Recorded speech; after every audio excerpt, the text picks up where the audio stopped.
20 नोव्हेंबरला महाराष्ट्रात मतदान होणार आणि धारावीची सीट प्रमुखतः हॉट सीट बनलेली आहे। पण इकडचे मुळे आज बाल दिवस या दिवशी वेगळ्या पद्धतीने हा चिल्ड्रन्स डे सेलिब्रेट करत आहेत। त्यांची डिमांड आहे की यांना खेळण्यासाठी मैदान पाहिजे, मैदान नसेल तर यांचे जे वडील आहेत ते वोट देणार नाही, यांना चांगली शाळा पाहिजे, फॅसिलिटी पाहिजे आणि हे प्रामुख्याने ते पुढे ठेवत आहेत।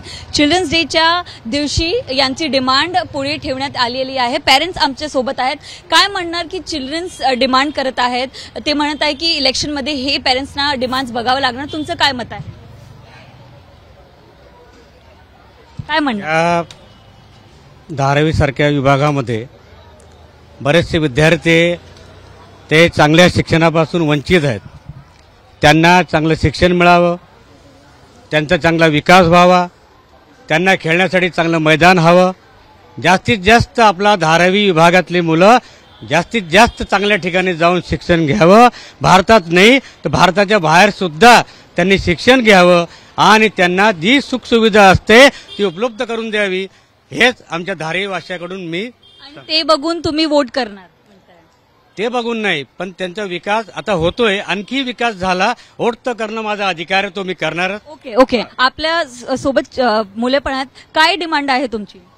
इथं चांगलं शिक्षण मिळावे आम्हाला। तुम्ही तुमच्या वडिलांना म्हणणार की हे सगळं बघून तुम्ही मतदान करा, आमचं भविष्य बघून मतदान करा, जे चांगले फॅसिलिटीज आपल्याला भेटत आहेत त्याच्याबद्दल आपण वोट द्या। काय म्हणणार? माझी डिमांड आहे की आम्हाला सेफ्टी पाहिजे आणि आम्हाला फॅसिलिटी पाहिजे, शाळाला आणि आम्हाला मैदान पाहिजे। तुमच्या वडिलांना तुम्ही म्हणणार की हे सगळं डिमांड्स आणि ते सगळं जे कॅन्डिडेट देईल त्याला वोट करा, तुम्ही आमचं भविष्य बघा? हो, मी म्हणणार। आपण ते पाहू शकता, चिल्ड्रन्स डे वर स्पेशल मेसेज स्टुडंट्स कडून देण्यात येत आहे आणि ते पेरेंट्सचं म्हणणं आहे की ते त्या कॅन्डिडेटला वोट करणार जे त्यांच्या मुलांना सुरक्षित आणि चांगलं भविष्य देईल। कॅमेरा पर्सन गजाननसह मी नम्रता दुबे, एबीपी माझा मुंबई। एबीपी माझा, उघडा डोळे बघा नीट।